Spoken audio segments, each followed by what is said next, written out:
29 surat yang diawali dengan harful muqatta'ah. Apa hikmahnya? Nah, ini sini para ulama ya, ini semua huruf-huruf yang disebutkan dalam yang cuma tadi berjumlah 14 huruf, yaitu setengah dari huruf hijaiyah yang berjumlah 28 huruf.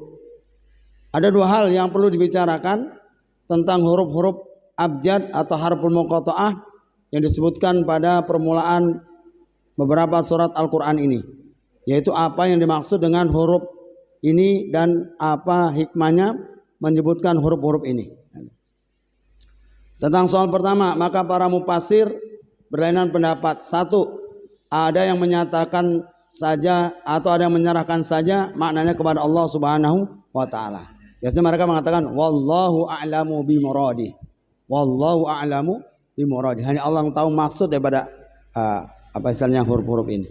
Nah, dengan arti mereka tidak mau menafsirkan huruf-huruf itu. Mereka berkata Allah saja yang mengetahui maksudnya.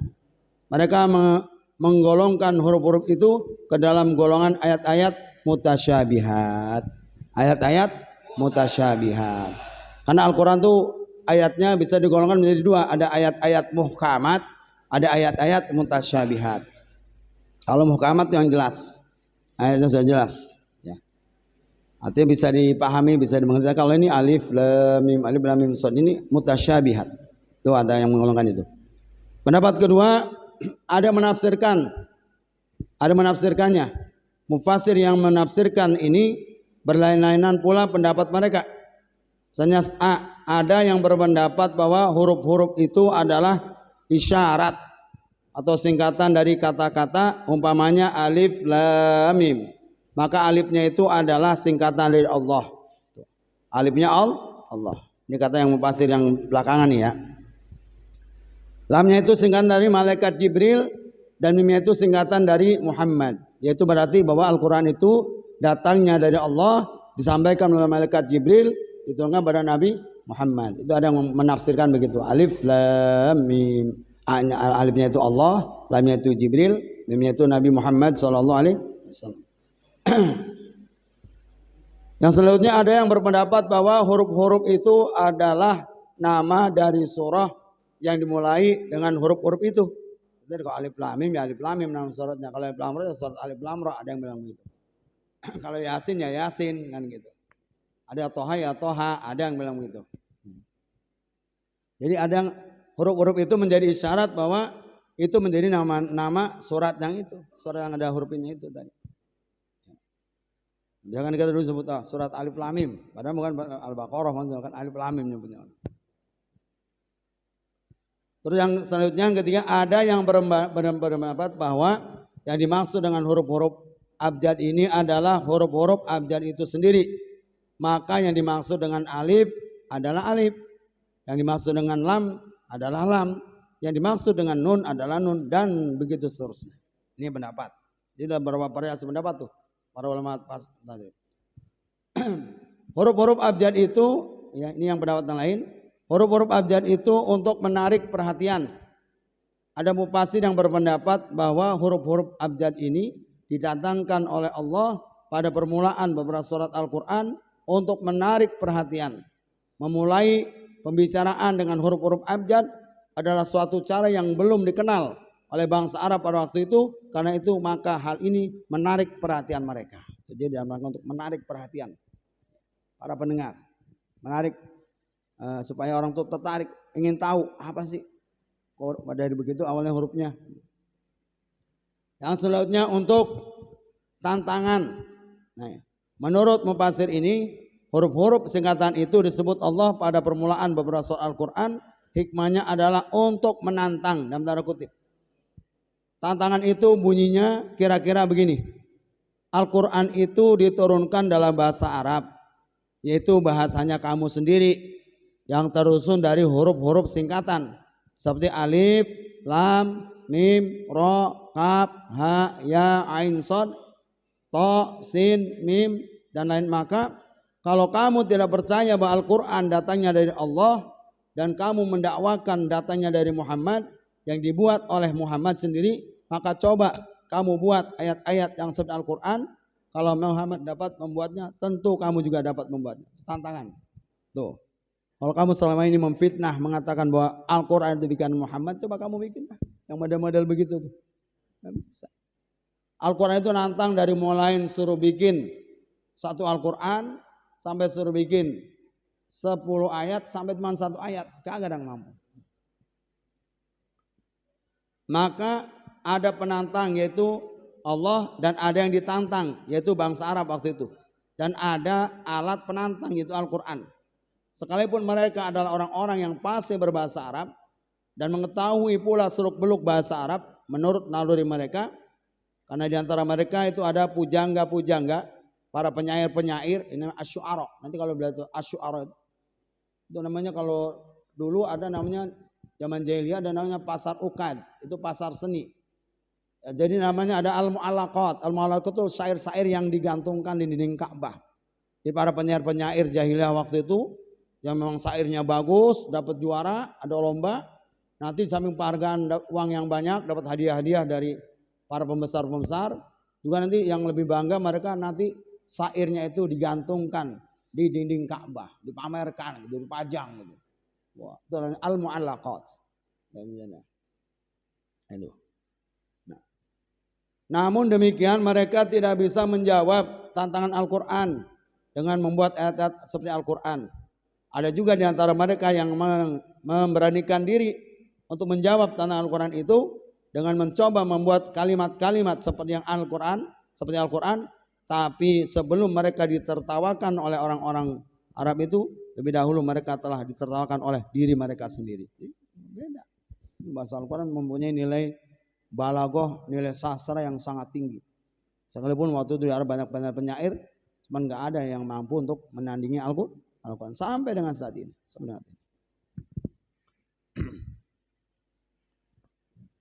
Kitabun unzila ilaika. Kitabun unzila ilaika. Ya. Inilah kitab yang diturunkan kepadamu Muhammad. Fala yakun fi sadrika. Ya. Maka janganlah engkau sesak dada karenanya. Ya. Fala yakun fi sadrika harajun minhu litundhira bihi. Ya. Agar engkau memberi peringatan dengan kitab itu. Wa dzikra, ya. Ya. Dan juga menjadi pelajaran lil mu'minin, bagi orang-orang yang beriman. Apa maksud ayat ini? Yang kedua adalah ayat ini menerangkan bahwa kitab yang diturunkan kepada Nabi Muhammad SAW yang berisi bimbingan dan petunjuk adalah untuk memberi peringatan kepada orang-orang mukmin. Ya. Litundhira bihi, untuk memberi peringatan. Wa dzikra, dan pelajaran lil mukminin, bagi orang-orang mukmin. Adalah untuk memberi peringatan kepada orang-orang mukmin. Ya. Muhammad janganlah sekali-kali merasa sedih menghadapi tantangan, perlawanan, ejekan dan hal-hal lain dari kaum musyrikin dalam menyampaikan risalah yang telah ditugaskan kepadanya. Nah, ini jadi ayat ini sekaligus memberikan hiburan, memberikan semangat kepada Rasulullah, jangan sampai kendor, jangan sampai istilahnya mundur, untuk selalu memberikan peringatan kepada orang-orang kaum muslimin atau kaum kafirin pada waktu itu. Nah, jadi Al-Quran ini fungsinya di samping untuk hudal lil muttaqin juga untuk hudal linnas. Ya, petunjuk bagi seluruh umat manusia, khususnya petunjuk kepada orang-orang yang beriman. Hendaklah dia bersabar menghadapinya. Adanya tantangan dari kaum musyrikin sehingga dada Muhammad akan menjadi sesak, karena telah diketahui oleh Allah sebagaimana ditegaskan dalam firman Allah, walaqad na'lamu annaka yadhiku sadruka bima yaqulun, dalam surat Al-Hijr surat ke-15 ayat 97, dan sungguh kami mengetahui dalam dadamu menjadi sempit disebabkan apa yang mereka ucapkan. Jadi karena Nabi Muhammad sering diolok-olok, sering diejek, sering ditaruh, jadi secara manusiawi ya beliau juga punya rasa rasa nyesek juga, rasa ini juga di dalam dadanya gitu. Nah, itu sifat a'radul basariyah, sifat kemanusiaannya. Tetapi ia diperintahkan agar bersabar, tetap teguh hati menghadapi mereka sebagaimana halnya rasul-rasul sebelumnya. Firman Allah, fasbir kama sabara ulul azmi minar rusul. Di dalam surat Al-Ahqaf surat ke-46 ayat 35. Maka bersabarlah engkau Muhammad sebagaimana kesabaran rasul-rasul yang memiliki keteguhan hati, nama ulul azmi. Ini kelompok rasul ulul azmi. Ini ada 5 ya. Singkat mimim. Nabi Nuh, Nabi Ibrahim, Nabi Musa, Nabi Isa, Nabi Muhammad sallallahu alaihi wasallam. Ini kelompok rasul yang mendapatkan cobaan yang luar biasa dan mereka lulus. Ulul azmi. Ini fasbir kama sabara ulul azmi minar rusul. Nah, kitab tersebut harus dijadikan pelajaran dan peringatan bagi orang-orang yang beriman. Karena peringatan itu akan memberi manfaat dan pengaruh kepada mereka. Wa dzikra fa inna dzikra wa dzakir fa inna dzikra tanfa'ul mu'minin. Nah, ini peringatan. Dalam surat Az-Zariyat surat ke-51 ayat 55 Allah berfirman wa dzakir, dan tetaplah memberi peringatan. Fa inna dzikra, karena peringatan itu sungguh tanfa'ul mu'minin, bermanfaat bagi orang-orang mukmin. Nah, ini penting ada peringatan. Sebab manusia ini kalau nggak diingetin, kalau nggak diperingatin kadang-kadang lupa mulu. Orang banyak peringatan ya kadang-kadang lupa, apalagi nggak diingetin, nggak ada peringatan sama sekali. Nah, ini penting. Wa dzakir fa inna dzikra tanfa'ul mu'minin. Di surat Ad-Dariyat surat ke-51 ayat 55. Ayat yang ketiga, Allah Ta'ala berfirman, ittabi'u ma unzila ilaikum min rabbikum. Ikutilah apa yang diturunkan kepadamu dari Tuhanmu.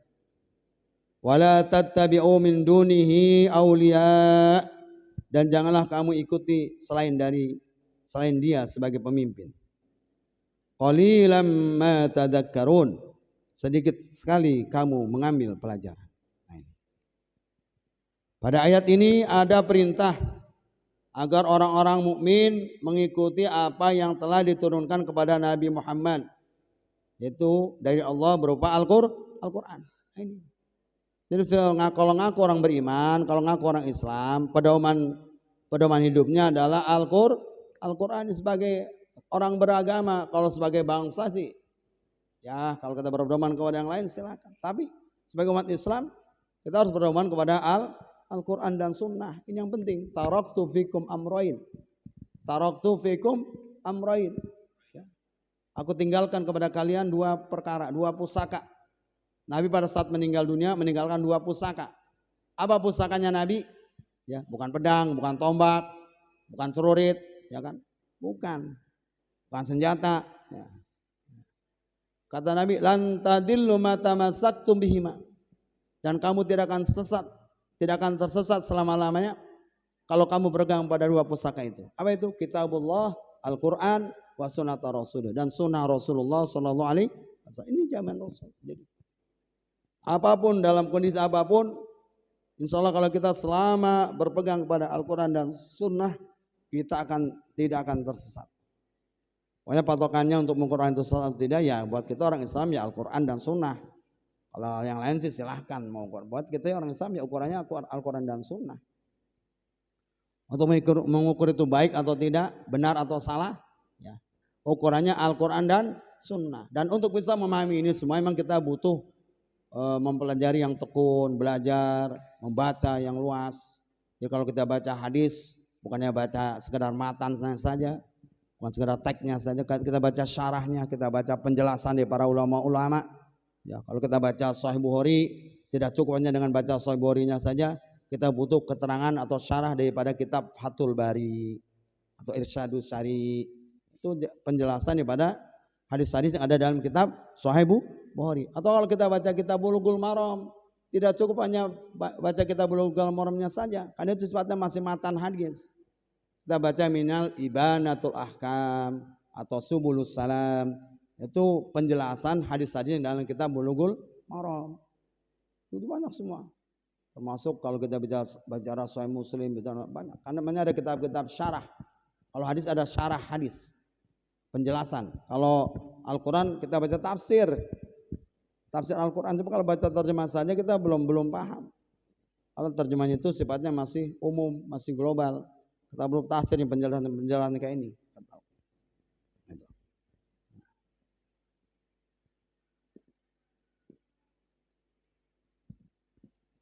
Jadi pada ayat ini ada perintah agar orang-orang mukmin mengikuti apa yang telah diturunkan kepada Muhammad oleh Allah yang menguasai dan mengatur segala gerak-gerik mereka.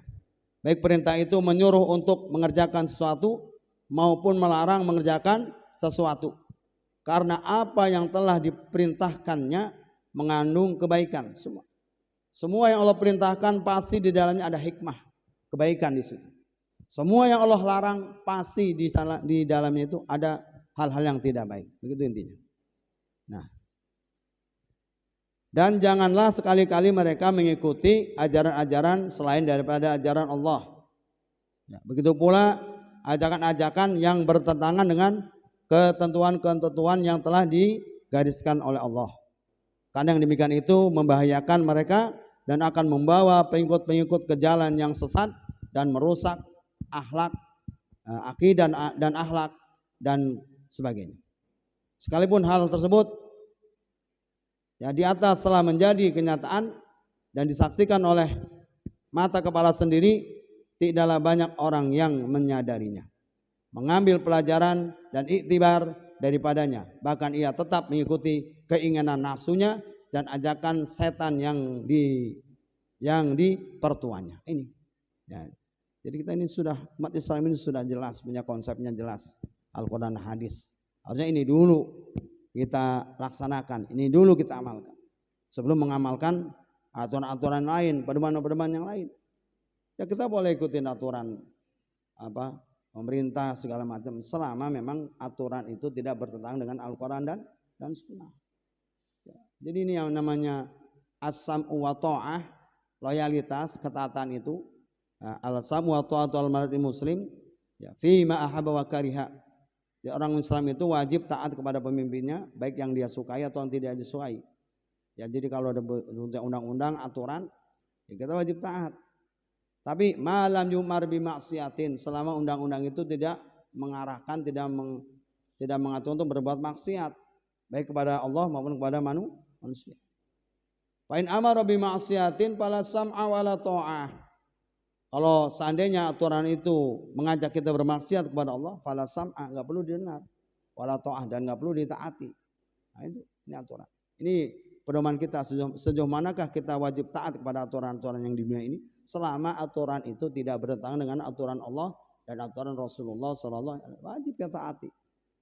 Tapi kalau bertentangan, ya kita tabayun, kita klarifikasi, kita perbaiki kalau perlu.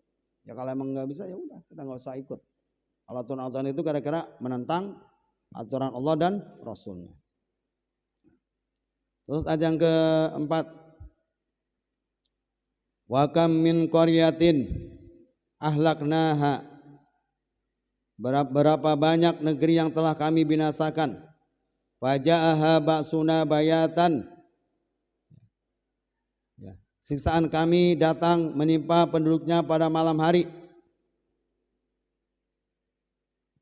Ahum qailun, atau pada saat mereka beristirahat pada siang hari. Ini ayat ini memberikan satu informasi kepada kita bahwa ayat ini menerangkan bahwa tidak sedikit negeri yang telah Allah musnahkan dan penduduknya dibinasakan karena kedurhakannya kepada Allah. Mereka menentang, membangkang dan mendustakan para rasul Allah yang diutus kepadanya untuk memberi kabar gembira dan peringatan.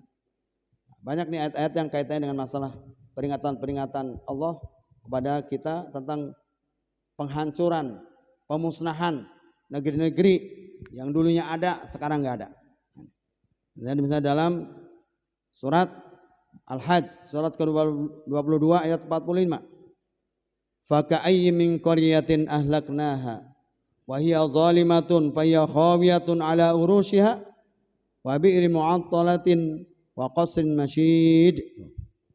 Maka betapa banyak negeri yang telah kami binasakan karena penduduknya dalam keadaan zalim, sehingga runtuh bangunan-bangunan, dan betapa banyak pula sumur yang telah ditinggalkan dan istana yang tinggi tidak ada penghuninya. udah banyak kan bekas-bekas negeri-negeri yang dulu katanya hebat, jaya, makmur, sekarang ya tinggal sejarah, tinggal puing-puingnya saja. Dalam lain Al-Qasas 28 ayat 58. Allah Ta'ala berfirman, wa kam ahlakna min qaryatin batirat ma'isyataha fatilka masakinuhum la tuskam min ba'dihim illa qalila wa kunna nahnul warisin. Dan betapa banyak penduduk negeri yang sudah bersenang-senang dalam kehidupannya yang telah kami binasakan, maka itulah tempat kediaman mereka yang tidak dialami lagi setelah mereka, kecuali sebagian kecil, dan kamilah yang mewarisinya. Itu banyak nanti. Sekarang kan dunia ini Pak, sekarang ini sedang berlomba-lomba menghias, membangun dunia dengan gedung-gedung pencakar langit. Ya, kalau kita lihat tuh di YouTube yang namanya yang sekarang lagi Timur Tengah tuh Abu Dhabi ya. Abu Dhabi dengan segala fasilitas hiburannya tuh Masya Allah, sampai ada namanya hotel yang sampai tingginya hampir 1000 meter udah nembus awan. Nah, itu hotel apa namanya tuh? Ya, Burj Khalifa ya. Masya Allah, itu sampai begitu tuh, berapa fasilitas semua, fasilitas permainan, bersenang-senang itu, wah. Itu nanti kalau udah hancur kan sekejap hancur Pak. Hancur. Kan sekarang negeri itu, kan mereka bergelimang harta, duit bingung mau diapain aja, bangun apa aja udah bangun. Ya. Di sana tuh Lamborghini udah kayak apaan, udah kayak mobil angkot ibaratnya, kalau udah nggak laku ibaratnya karena saya duit. Lamborghini udah dibuat, kalau udah rusak ditinggalin aja udah. Nah, apabila suatu negeri akan dimusnahkan, maka datanglah azab dan siksaan Allah kepada penduduk negeri itu dalam keadaan mereka sedang lengah, ya, tidak menduga sama sekali karena tidak ada tanda-tanda sebelumnya. Ya Pak, banyak ini Pak. Kalau kita lihat di YouTube tuh, kita setel misalnya bencana musibah di dunia, itu Masya Allah. Sudah alam itu ada orang lagi senang-senang, yang lagi pada berenang, yang lagi pada main-main, tiba-tiba datang bencana, Allah, hancur udah.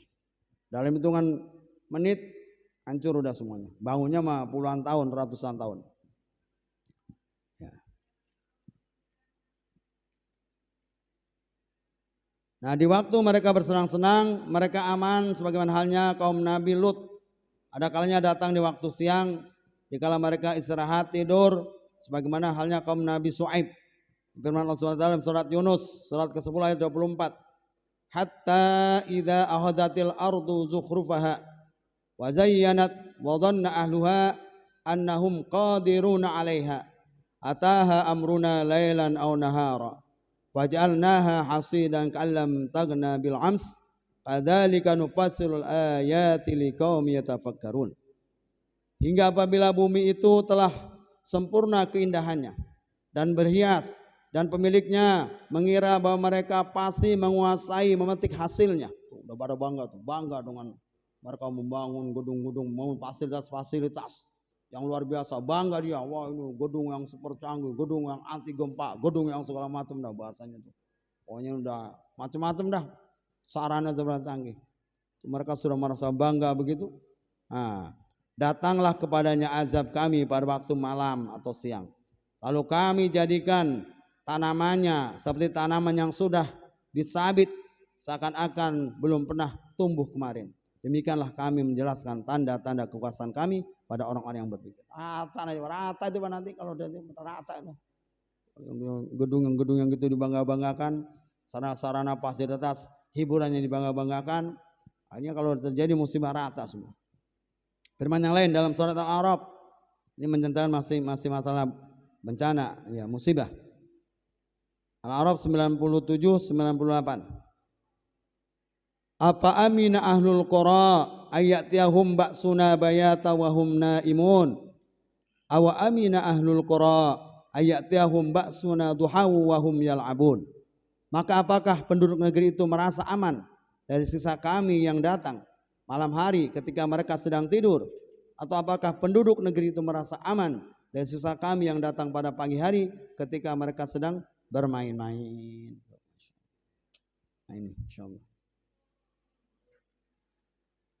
Selanjutnya yang kelima, fama kana da'wahum, maka ketika siksaan kami datang menimpa mereka, ija'ahum ba'suna illa an qalu inna kunna zalimin. Keluhan mereka tidak lain, hanya mengucap sungguhnya kami adalah orang-orang yang zalim. Nanti kalau udah musibah datang baru udah ngakuin dah, iya emang kita ini orang-orang yang zalim, orang durhaka. Biasanya kayak nyesel ya begitulah. Kalau nyesel atau belakangan gak ada duluan kan ini. Nah, ayat ini menerangkan bahwa umat yang telah ditimpa siksa itu tidak lain keluhan kecuali mereka mengakui kezaliman, kesalahan dan kedurhakaan yang mereka perbuat selama ini. Ketika itulah baru mereka sadar dan menyesal serta mengharapkan suatu jalan yang dapat mengeluarkan mereka dari bencana yang telah menimpa itu. Kesadaran dan penyesalan mereka tentunya tidak akan bermanfaat baik dan tidak ada gunanya lagi. Udah telat, udah terlambat. Baik, ayat yang ke-7, ayat yang ke-6. Fala nas'alanna alladziina ursila ilaihim wa la nas'alannal mursalin. Maka pasti akan kami tanyakan kepada umat yang telah mendapat seruan dari rasul-rasul dan kami akan tanyai pula para rasul.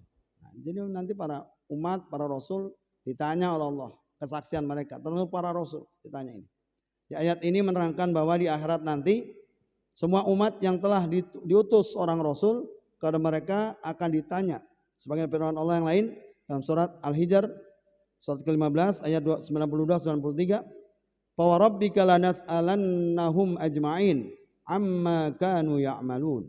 Maka demi Tuhanmu kami pasti akan menanyai mereka semua tentang apa yang telah mereka kerjakan dahulu. Nah, lebih dahulu ditanyakan tentang rasul-rasul yang telah diutus kepada mereka, kemudian disusul dengan pertanyaan sampai di manakah mereka itu telah merespon dan melaksanakan seruan para rasul itu. Jadi tanya. Jadi kalau ada alasan-alasan mereka kan yang belum pernah dapat, belum tahu, belum dengar, belum ada yang ngasih tahu, ditanya benar emang begitu? Emang nggak ada rasul? Kan karena rasul udah nggak ada. Ya sekarang kan al ulama warasatul anbiya. Jadi ulama itu warisan nabi. Jadi mengikut misinya sama dengan para rasul. Dia menyampaikan basyiron wa nadhiron, dengan ya berita gembira dan peringatan. Ya ini para ulama kita. Jadi jangan anggap kan kami nggak ada rasul di sini, kami jadi nggak tahu. Kami nggak tahu kalau harus begini harus begitu. Kan itu banyak alasan. Karena ada para ulama sebagai pengganti nabi, para ustadz, ya ada pengajian, ya kan, seminggu 2 kali, seminggu 3 kali, seminggu 4 kali. Ente datang nggak? Nah, jangan beralasan katanya nggak ada, ini nggak tahu. Bukan nggak tahu, emang gak mau tahu, mau pada cuek aja, ya kan. Oh dari akhirat ditanya baru dah. Mau nggak ada katanya langsung belum tahu apa. Nanti dikonfrontir tuh, Rasul benar tuh di Al-Huda nggak ada pengajian. Ada. Udah nggak ada apa-apaan. Suaranya keras, ini nggak ada alasan udah. Ayat yang ke-7, fala naqussanna 'alaihim bi'ilmi wa ma kunna ghaibin. Ya. Dan pasti akan kami beritakan kepada mereka dengan ilmu kami dan kami tidak jauh dari mereka. Ya. Ayat yang ke-7 ya. Jadi ayat yang ke-7 ini menjelaskan tentang ayat ini menerangkan bahwa kepada mereka, kepada Rasul maupun kepada umat yang telah menerima seruan Rasul akan diceritakan kelak hal-hal yang mereka perbuat. Nah, kita cepatnya aja, udah siang. Yang ke-8, wal waznu yauma idzinil haq. Faman saqulat mawazinuhu faulaika humul muflihun. Timbanglah pada hari itu menjadi ukuran kebenaran. Maka barang siapa yang berat timbangan kebaikannya, maka itulah orang-orang yang beruntung. Tuh. Jadi yaumul mizan, ada hari penimbangan. Ya penimbangan amal, ditimbang tuh amal kita. Yaumul mizan. Nanti kan proses untuk menuju akhirat tuh melalui tahapan-tahapan yang banyak. Ya. Jadi mulai kita dibangkitkan yaumul ba'ats, hari dibangkitkan manusia dalam kubur. Itu nanti kalau sudah terjadi kiamat kubur, kiamat besar. Baru yaumul ba'ats. Habis dibangkitkan semua manusia digiring ke suatu tempat namanya yaumul mahsyar. Dikumpulkan di tempat yang maha luas kayak lapangan gitu, yaumul mahsyar. Dan itu dia apa lagi? Yaumul hisab. Dihitung, diperiksa, ditanyain satu-satu. Bahkan ada catatan kita, ada catatan amal kita, ibarat kita dapat rapot tuh kalau sekolah tuh, ngambil rapotnya tuh, ada catatan tuh. Iqra kitabak, baca tuh catatan amal ente. Tuh baca. Satu persatu. Ya. Masya Allah. Habis itu tidak selesai, yaumul mizan, masih ditimbang lagi. Ini menunjukkan kehadiran Allah. Betapa Allah sangat transparasi gitu, sangat terbuka. Jadi nggak mentang-mentang dia kuasa, udah orang main udah mencebur-ceburnya di surga, neraka. Ada prosesnya dulu untuk menuju surga neraka tuh, prosesnya begitu panjang. Ya, ada yaumul ba'as, yaumul mahsyar, yaumul hisab, baru yaumul mizan. Udah ditimbang. Nah, situ nanti berlaku syafaatnya Rasulullah sallallahu alaihi wasallam, yaumul mizan, nanti kita ditimbang. Ya kalau kurang dikit nanti Rasul dengan syafaat ini. Kalau kira-kira amal kita ini kurang dikit, sorbannya Rasul taruh aja tuh, jomplang nanti tuh. Jadi amal kebaikan kita jadi tuh. Dan siapa orang yang dapat syafaat? Ya tentunya orang-orang yang mengikuti Rasul, yang benar-benar bukan ngaku-ngaku doang. Kita kan jadi masalah apa ini? Kita kan selama ini ngaku sebagai hamba Allah, ngaku sebagai umat Rasulullah. Itu kan baru pengakuan kita. Ini kita diakuin apa kagak nanti sama Rasul sebagai umat, ini jadi masalah.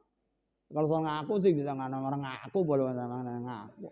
Tapi diakuin apa enggak kan gitu aja jadi masalah. Ini. Ya itu jadi masalah. Jadi pas yaumul mizan terakhir baru yaumus sirat, berjembatu. Jadi sirat ya jembatan yang menuju surga di atas api neraka.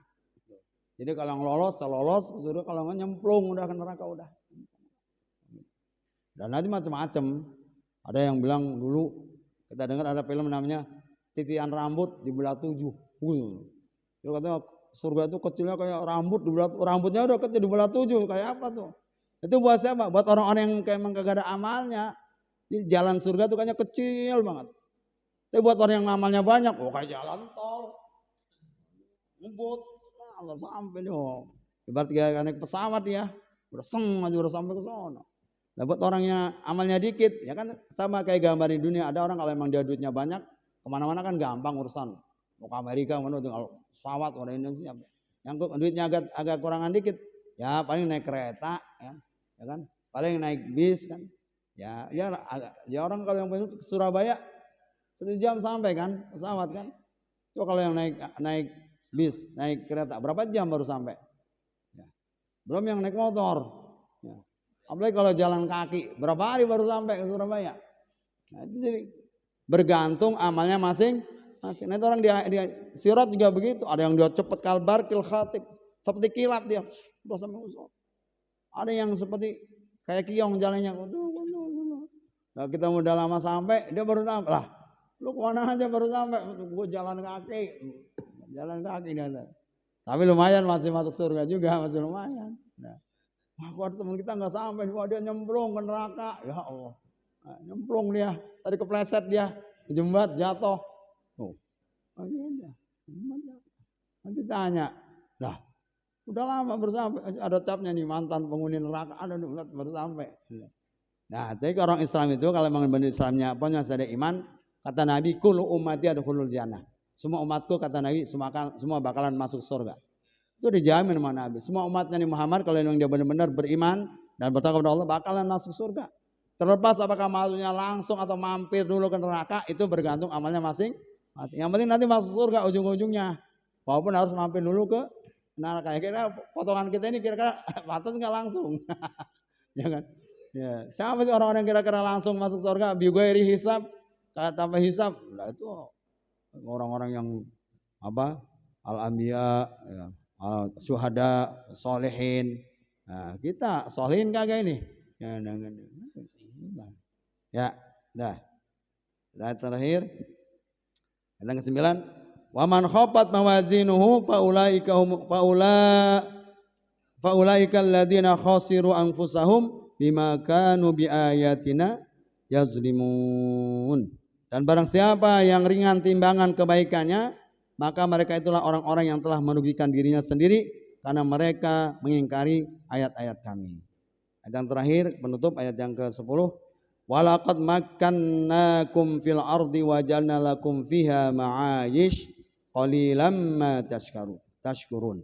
Dan sungguh kami telah menempatkan kamu di bumi dan di sana kami sediakan sumber penghidupan untukmu. Jadi yang jelas sudah manusia tempat tinggalnya di bumi.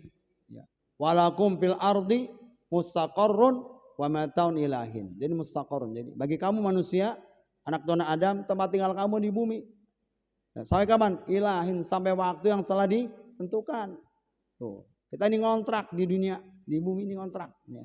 Jadi kalau masa kontraknya habis ya udah selesai. Kalau kontrak rumah mungkin masih bisa diperpanjang. Kontrak kantor, kontrak ini masih bisa diperpanjang. Nah, kalau kontrak umur, ya kemana perpanjangnya? Ya. SIM kita habis bisa diperpanjang. Ya. Nah, kalau kontrak umur, malaikat Israel emang mau diperpanjang umurnya? Nggak mau. Tuh, udah. Jadi kita ini manusia memang ada tempat tinggalnya di bumi. Walaupun sekarang katanya ada di informasi ditemukan ada planet yang mirip kayak bumi.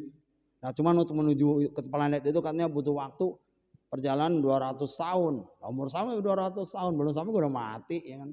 Ya. Itu mah enggak tahu lah tanya ilmuwan-ilmuwan yang itu aja. Ya udah. Memang kita takdiran kita di bumi. Wallahu alam bisawab. Ini jamaah sekalian, mudah-mudahan apa yang kita bahas pada hari ini bermanfaat untuk saya pribadi dan untuk kita semua. Allahumma arhamna bil Qur'an waj'alhu lana imama wa nura wa huda wa rahmah.